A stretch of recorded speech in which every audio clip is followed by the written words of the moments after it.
This episode of Living Corporate is brought to you by Blind. Blind is a safe, trusted community of more than 5 million verified professionals. Head over to teamblind.com to get the latest insights into salaries, company reviews, and interview experiences at thousands of companies worldwide. This is Including You, the new series from Lead at Any Level.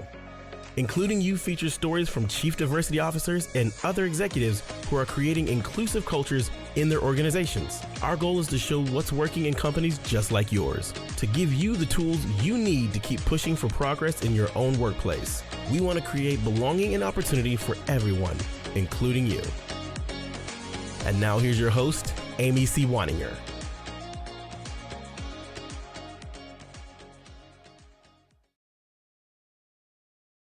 Welcome to Including You. I'm Amy C. Waninger. With me today is Kira Kimball.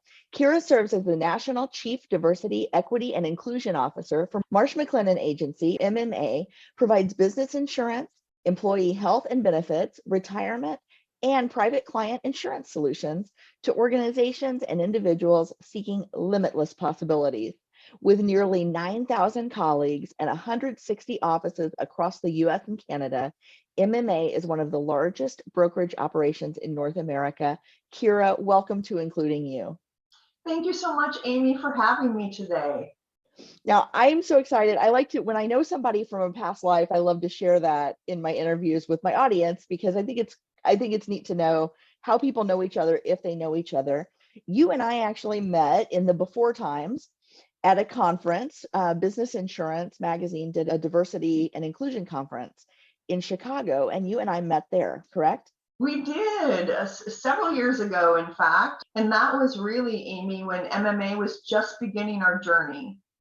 Oh, that's fantastic. And so I know because I was at the conference, there were a lot of turbo boosters for people who were just getting started. There was a lot there about the business case for diversity and inclusion and why it's important in the insurance industry. And for those who don't know my background, I worked in insurance for about 12 years. So this is something I'm very passionate about. It's hard to get me to shut up about the insurance industry sometimes. But I noticed when I was doing some research for the show, Kira, that your role is relatively new as the National Chief DEI Officer. And I'm wondering, what was the impetus behind creating this role? That's a big investment for a company to make. What's MMA looking to solve? It is a big investment. And I would say around 2018 or so, our CEO, Dave Eslick with MMA, went through an unconscious bias workshop. And it was really eye-opening, as it is for many of us who participate in that type of learning. And that really sparked his interest in terms of looking at the opportunity for Marsh McLennan Agency. And so around that time, prior to me meeting you, Dave was excited to start a DE&I council at the MMA enterprise level. And that's really where we began this work. And I was fortunate enough to have a spot on that council and began leading and convening that group. And so for the past 3 years until September, we've been a volunteer group, and we have really been inspired and empowered to do this work as a volunteer army, if you will. And in September, leadership within MMA said, this is important enough to our organization, and frankly, Amy, as to our industry, that we really want to have a leadership role, have accountability for the strategy, the vision, and really the execution and the outcomes. So that's how this position came to play. And so I was put into this role in, like I said, in September. And my goal really is to help transform our organization. In the insurance industry, we are really the backbone, if you will, of society, and have been involved in so many changes within how business gets done and protected. And we also know it's a great industry. It's filled with vibrancy, it's filled with innovation, great problem solving, and it's a wonderful industry to be involved in. So we need to get more people who represent different identities in our communities involved. And that really has everything to do with what we hope to transform in our organization. You brought up the notion of accountability, and I'm really glad you said that, because I think a lot of times when you do have volunteer or grassroots volunteer efforts in big companies especially, it's very easy for them to be brushed aside. It's very easy for them for the progress to be very intermittent, and for them to wonder, does anybody really value this work? And I think the accountability piece is so crucial, because just like any other initiative that we would have in a company of this size, if there was going to be a total quality initiative or a lean initiative or an ethics initiative, it wouldn't be volunteer. There would be metrics around it. There would be accountability. People would be held to that.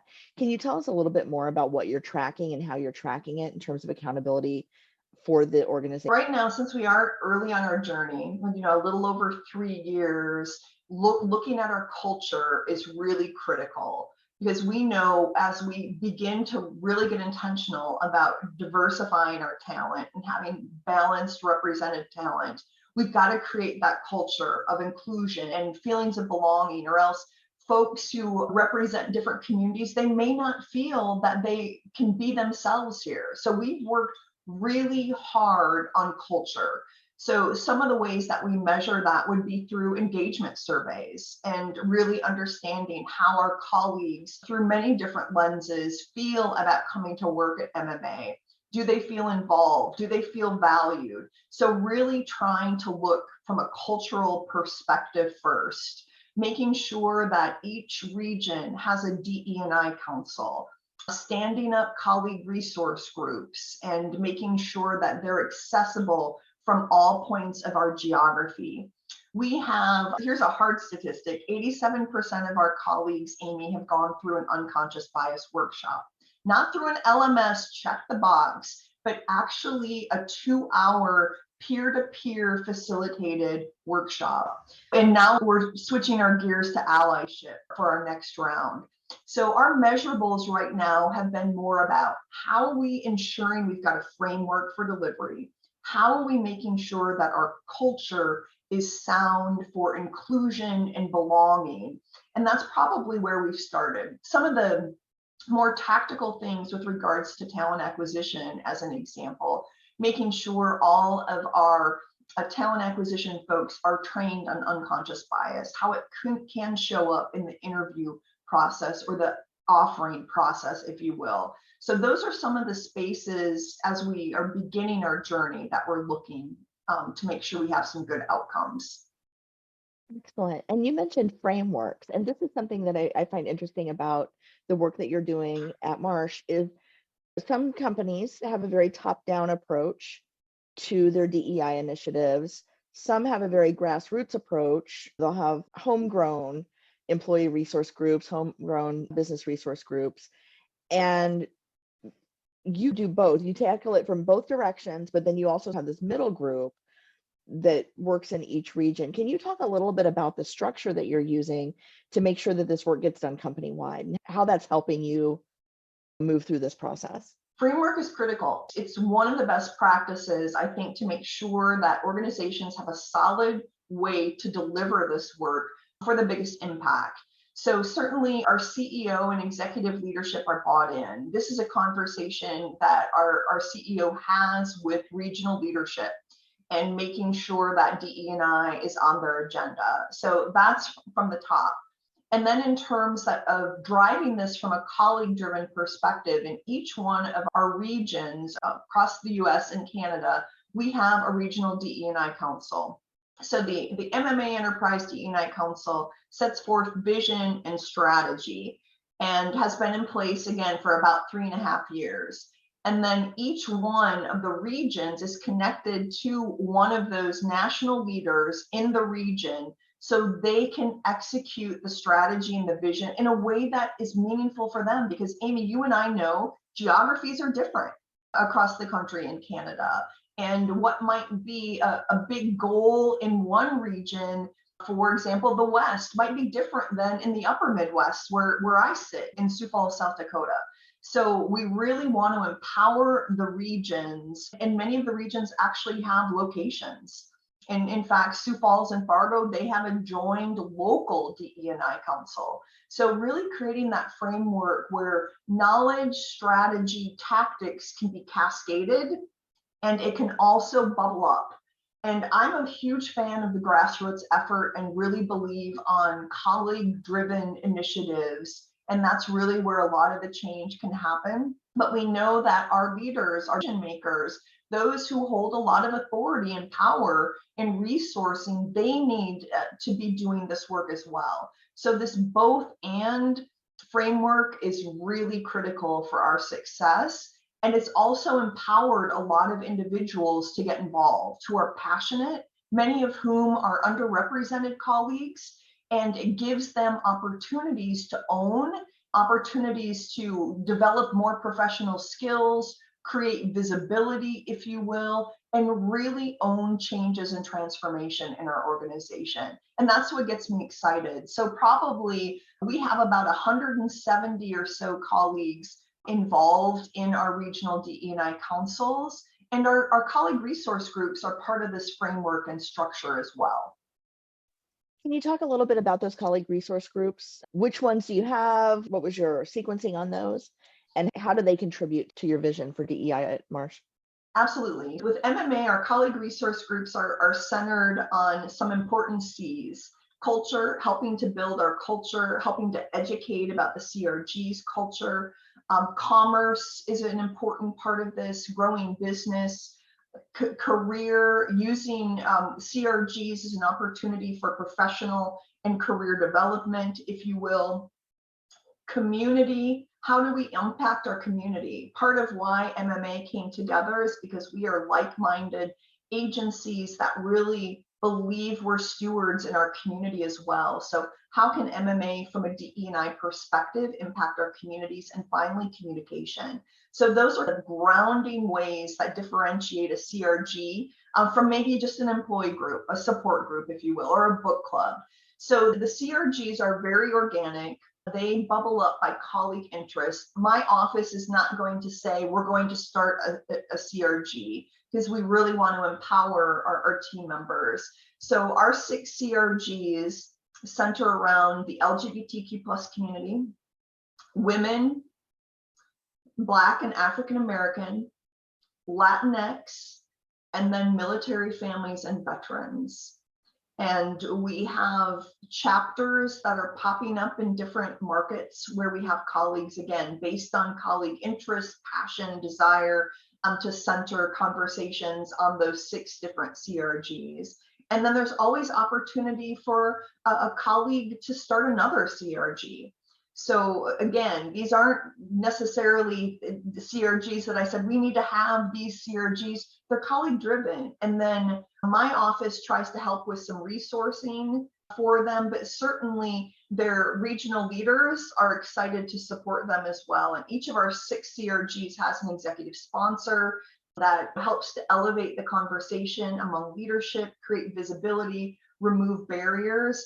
But those 5 C's, Amy, really center what we believe CRGs can accomplish. And they are big drivers of helping us educate, change our culture, and think differently about our talent.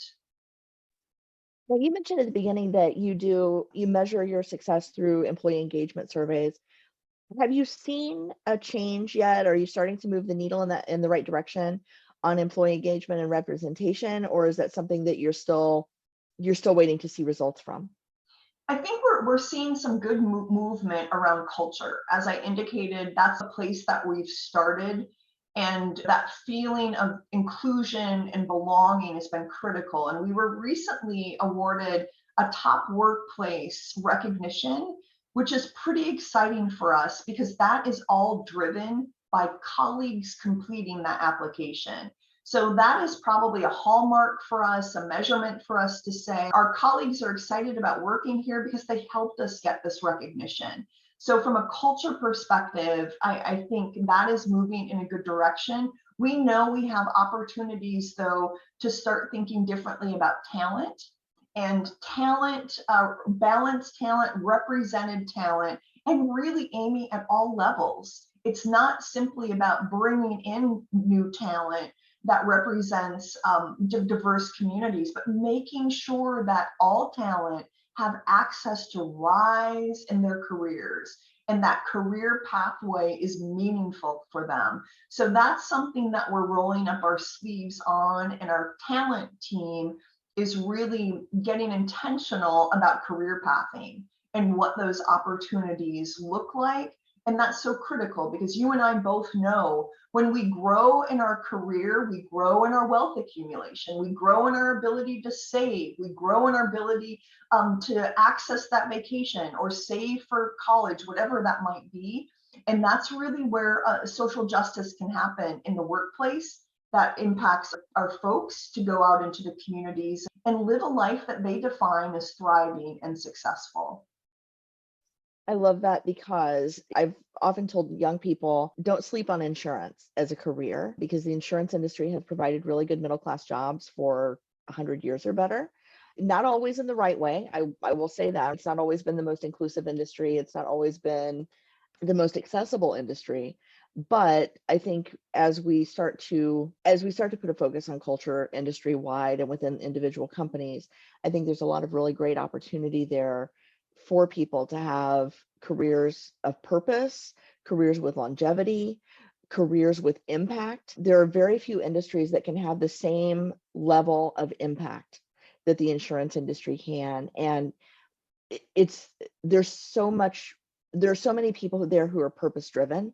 It's not just a place to do great work, that is to do your best work. It's not just a place to do fun work, which I know people roll their eyes when I say, oh, insurance work is fun work, but really marketing, IT, human resources, all of the back end stuff you can do that you can do anywhere, you can do in insurance.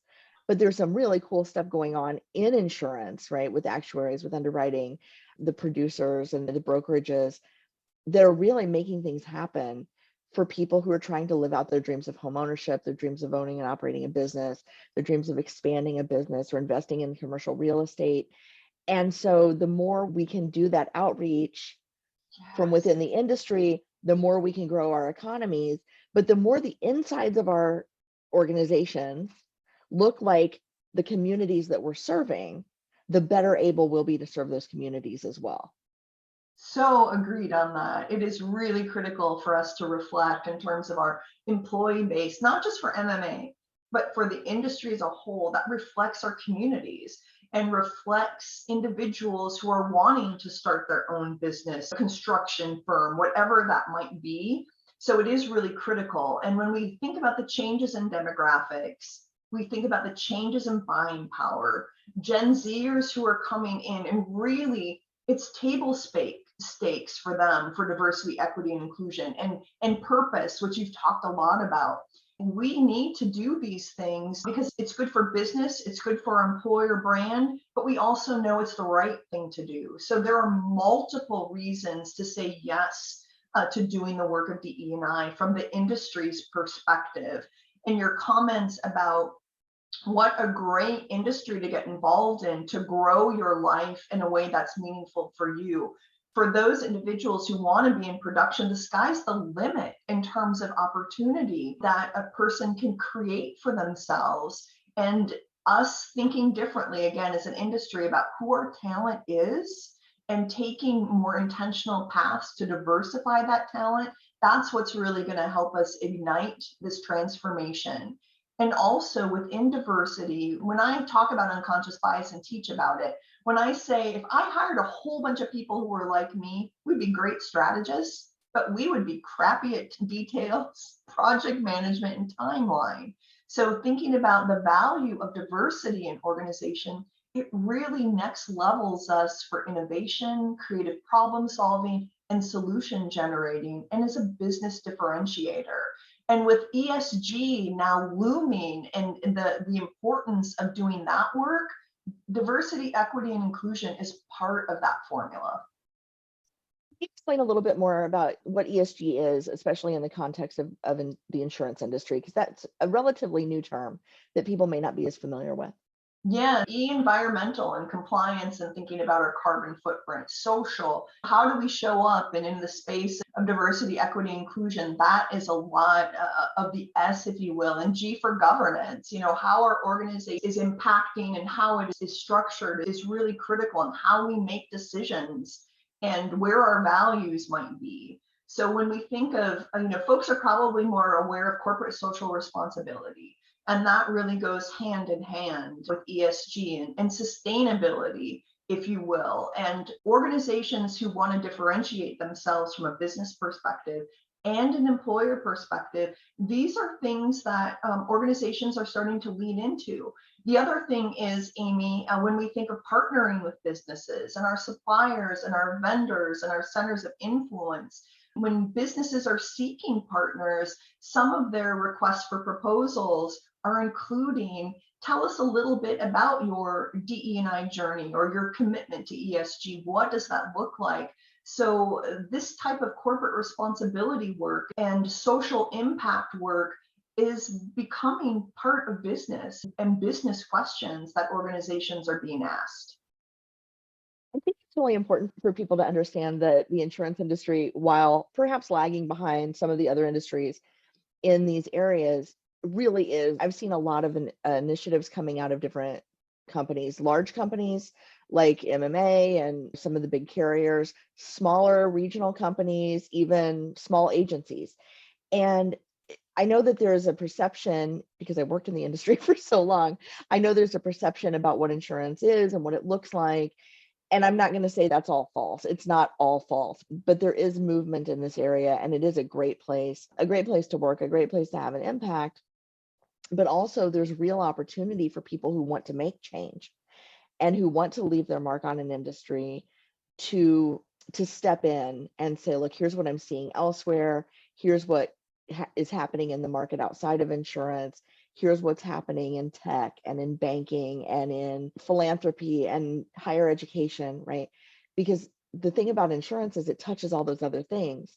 If the players in the industry don't keep up on what's going on outside the industry, then they won't have market share anymore, basically. So for those who are thinking about career changes, it's a great way to get in and say, look, I've got all this experience in another industry, and here's how it might serve the insurance industry, but also just really give you a place to have a real impact economically, socially, globally, as well as within your company. I love you get into the heart of why I'm in this work, because it is for impact. It is for change making, and not just in our organization, but we really want to lead. And to your point, other industries are doing this work. And when we work with our clients, it's not unusual for some of our service teams or production teams, consultants working with that client to talk about our DE&I journey and to ask them what their journey looks like and to exchange best practices or pitfalls to avoid. So we are really starting to have more of these conversations with our clients for the exact thing that you're talking about, because other industries are doing this work.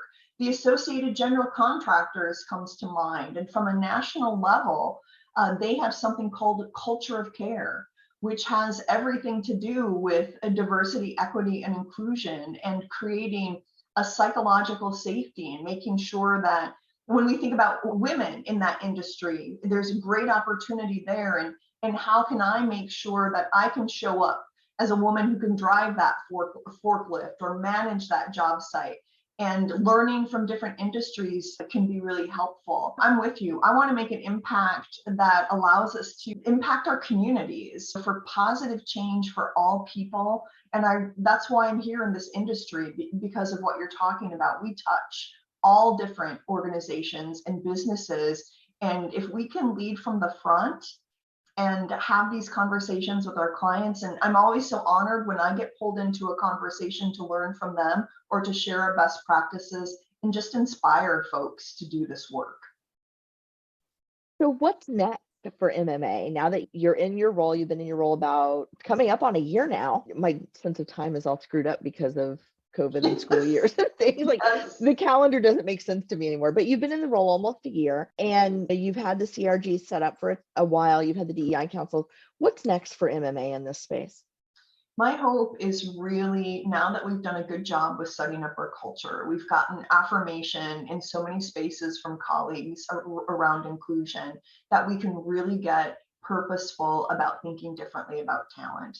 So some new partnerships that we have who are helping us be better would be the National African American Insurance Association.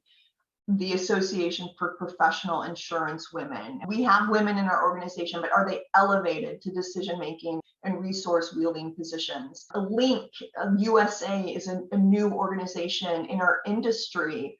You can follow them on LinkedIn that centers the LGBTQ plus community. And one of my colleagues in our Southeast region is just establishing an Asian American insurance network. So these are some places where we need to get intentional again to meet different talent.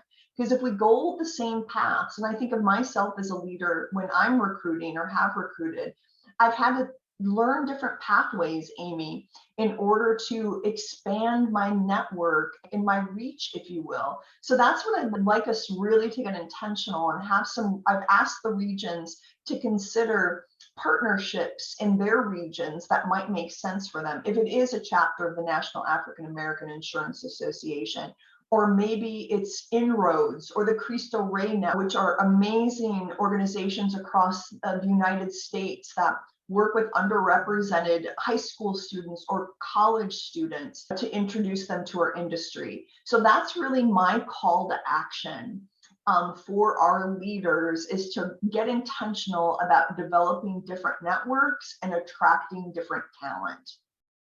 I love that you say networks, because that's where my work started, was trying to get people to diversify their networks.